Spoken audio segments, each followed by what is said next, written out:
কম দিনের মধ্যে যারা একটু বেশি টাকা ইনকাম করতে চাইছো, বিশেষ করে তাদের জন্য একটা সুযোগ এটা। তোমরা যাও 6 মাসের মধ্যে বেশি করে টাকা তোমরা জমাও, কারণ এখানে প্রতি মাসে স্যালারি তোমাদের 30,000 টাকা করে। তো 6 মাসে তোমরা 30 ইন্টু 6 দিয়ে তোমরা দেখে নেবে কত হচ্ছে। রাম রাম বন্ধুরা, নমস্কার। আশা করছি তোমরা সবাই খুব ভালো আছো। বন্ধুরা, আমি যদি তোমাদেরকে বলি কেন্দ্র সরকারের এমন একটি চাকরি আছে যেখানে তোমাদেরকে প্রতি মাসে বেতন দেওয়া হবে 30,000 টাকা করে, আর এই চাকরির জন্য তোমাদেরকে কোনো রিটার্ন এক্সাম দিতে হবে না, কোনো ইন্টারভিউও দিতে হবে না, বয়সের অনেকটা ছাড় পাবে। সাথে সাথে তোমরা যদি একটু আধটু লিখতে পড়তে জানো একদম সাধারণভাবে, তাহলে তোমরা এই চাকরিটা করতে পারবে। তো তোমরা অনেকেই ভাবছো দাদা এটা কি করে সম্ভব, কোনো রকম কোয়ালিফিকেশান কোনো রকম এলিজিবিলিটি কন্ডিশন ছাড়াই 30,000 টাকা করে স্যালারি কেন্দ্র সরকারের। এটা সম্ভব সম্ভব বলেই আমি তোমাদেরকে বলছি। এখানে সবথেকে যে বড় বিষয়, এই চাকরিটি তোমরা ইন্ডিয়ান আর্মির কাছে থেকে করতে পারবে। আর এটা তাদের জন্য একটা বড় সুযোগ, বিশেষ করে যাদের বয়স পেরিয়ে যাচ্ছে, তারা এখনও পর্যন্ত একটা ঠিকঠাক চাকরি জোটাতে পারছে না।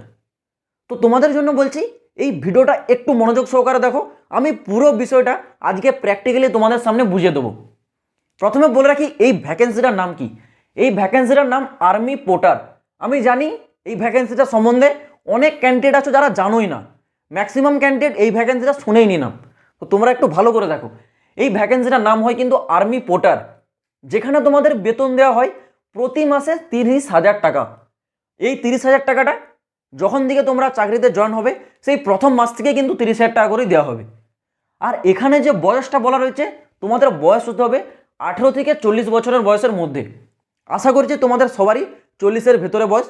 যারা 40-এর বাইরে চলে যায় তারা অলরেডি এসব চাকরির প্রতি আর কোনো রকম ইন্টারেস্ট দেখায় না। তো 40-এর ভিতরে অবশ্যই তোমাদের বয়স হতে হবে মিনিমাম 18 নিচে হলে হবে না।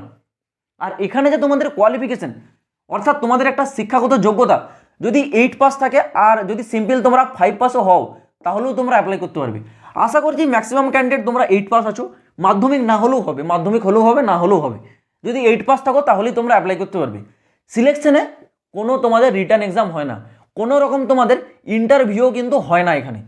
তো এখানে সিলেকশনটা কীভাবে হয় সেটা প্রথমে বলে দিচ্ছি। দেখো, এখানে তোমাদের যে সিলেকশন, তার আগে তোমরা এটা জেনে নাও এখানে তোমাদের অ্যাপ্লাই প্রসেস কি থাকে। এখানে তোমাদের অ্যাপ্লাই প্রসেস কোনো রকম অনলাইন অফলাইন থাকে না, এটা একটা ডাইরেক্ট র্যালি যেটা ইন্ডিয়ান আর্মির তরফ থেকে করানো হয়। র্যালিটা কীরকম, বিভিন্ন পাহাড়ি যেসব এলাকা, সেই পাহাড়ি এলাকাতে বিভিন্ন রকম কাজের জন্য লেবার দরকার হয়। তোমরা পাশে আশা করছি ছবি একটা দেখতে পাচ্ছ, এই যে লেবারগুলো কাজ করছে এদেরকেই বলা হয় আর্মি পোর্টার। এরা আর্মি পোর্টারের অন্তর্গত। আর্মিরা এদেরকে নেয়, এদেরকে দিয়ে কাজ করায়। বিভিন্ন রকম আর্মিদের কাজকর্ম থাকে, বিভিন্ন রকম জিনিস মানে নিচ থেকে পাহাড়ের উপরে ওঠানো, যেসব জায়গাতে আর্মিরা থাকে সেখানকে নিয়ে যাওয়া নিয়ে আসা, এছাড়াও আরও বিভিন্ন রকম কাজ থাকে, সেই কাজগুলো এরা করে। এদেরকে আর্মি পোর্টারেই নিয়োগ করা হয়। এদের সিলেকশনটা কেমন হয়, একটা ডাইরেক্ট র্যালি হলো, একটা জায়গা সিলেক্ট করা হলো, বিশেষ করে পাহাড়ি এলাকাতেই হয়। আমাদের পশ্চিমবঙ্গের ক্ষেত্রে শিলিগুড়িতে হয়, শিলিগুড়ি দার্জিলিং সাইড। শিলিগুড়িটা জানো পাহাড়ি এলাকা, ওই শিলিগুড়িতে কিন্তু র্যালিটা হয়। ওখানে একটা র্যালির ডেট দেওয়া হবে, তোমাদেরকে ডাইরেক্ট ওই র্যালি থেকে উপস্থিত হতে হবে তোমাদের সমস্ত রকম ডকুমেন্টস নিয়ে। ওখানে র্যালিতে কী করানো হবে, ইন্ডিয়ান আর্মির মতো রান করানো হবে না।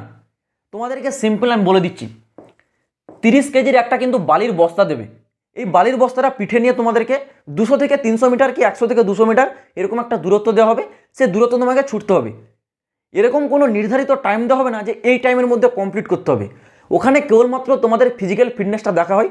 যারা একটু সঠিকভাবে রান করতে পারবে তাদেরকে নিয়ে নেওয়া হবে। যারা একেবারে বস্তাটা তুলতে পারবে না, নড়তে নড়তে যাবে, তাদেরকে বেশি ভারী মনে হবে। মানে যারা রানটা একদমই করতে পারবে না, একদম নিচু ক্যান্ডিডেট, তাদেরকে ওখান থেকে রিজেক্ট করা হয়।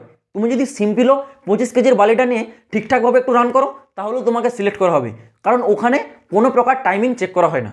তো এই হচ্ছে তোমাদের সিলেকশন, এটা হলেই তোমাদের চাকরি কনফার্ম। কিন্তু এখানে তোমাদের একটা বড় বিষয় কি জানো, এই চাকরিটা কেবল তোমাদের 6 মান্থ। এখানে তোমাদেরকে কেবলমাত্র 6 মাসের জন্যই কিন্তু নিয়োগ করা হয়। 6 মাসের পর তোমাদেরকে আবার বের করে দেওয়া হয়। অর্থাৎ এটা একটা কন্ট্রাকচুয়াল চাকরি বা কন্ট্রাকচুয়াল একটা তোমরা এটাকে জব বলতে পারো, কারণ এখানে 6 মাসের পর বের করে দেওয়া হয়।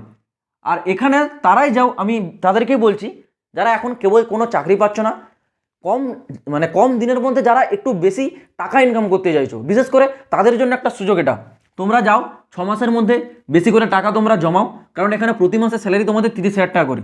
তো 6 মাসে তোমরা 30 ইন্টু 6 দিয়ে তোমরা দেখে নেবে কত হচ্ছে। তো 6 মাসে তোমরা যখন স্যালারিটা পেয়ে যাবে, তারপর তোমরা কি হবে, আবার যখন তোমাদের পরবর্তী র্যালি হবে, তোমরা আবার যদি 40 বছর বয়সের হয়ে থাকো, তাহলে তোমরা আবার কিন্তু সেখানে গিয়ে তোমরা যুক্ত হতে পারবে। এটাই তোমাদের সুযোগ, এর থেকে বড় সুযোগ নেই। কারণ এখানে তোমরা দেখতে পাচ্ছ কোনো রকম কোয়ালিফিকেশন ছাড়াই তোমাদেরকে কিন্তু 30,000 টাকা করে স্যালারি দিচ্ছে। তো যাদের কাছে এখনও বিভিন্ন রকম এক্সামের প্রস্তুতি নেওয়ার টাইম আছে, তোমরা তোমাদের টাইমে প্রস্তুতি নিতে থাকো। কিন্তু যাদের কাছে টাইম নেই, যারা কম সময়ের মধ্যে কিছু চাকরি করে বেশি টাকা অর্জন করতে চাইছো, তোমাদের জন্য এটা একটা সুযোগ। এবার বলে রাখি, এটা তোমাদের কোন সময় করানো হয়। এটা কিন্তু এই বছরের শেষ এবং বছরের প্রথম, অর্থাৎ এই ডিসেম্বর, জানুয়ারি, ফেব্রুয়ারি, এই 3টে মাসের মধ্যেই কিন্তু এখানে র্যালি শুরু হয়। র্যালি নিয়ে এখনও কিন্তু অফিসিয়ালি আপডেট আসেনি। অফিসিয়ালি আপডেট আসলে আমি তোমাদেরকে ইনফর্ম করে দেবো। তোমরা কেবলমাত্র একটু প্রস্তুত থাকবে, তোমাদের যে ডকুমেন্টস সেগুলো রেডি রাখবে। আশা করছি আমি তোমাদেরকে পুরো আপডেটটা বোঝাতে পারলাম। এখানে তোমাদের কী কী ডকুমেন্টস লাগে সেই বিষয় নিয়ে তোমরা যদি ভিডিও চাও, কমেন্ট বক্সে তোমরা কমেন্টে জানাবে, খুব শীঘ্রই আমি তোমাদেরকে রিপ্লাই করে দেবো। তো চলো বন্ধুরা, দেখা হচ্ছে আবার পরের ভিডিওতে নতুন কোনো আপডেটের সাথে। জয় হিন্দ, বন্দে মাতরম।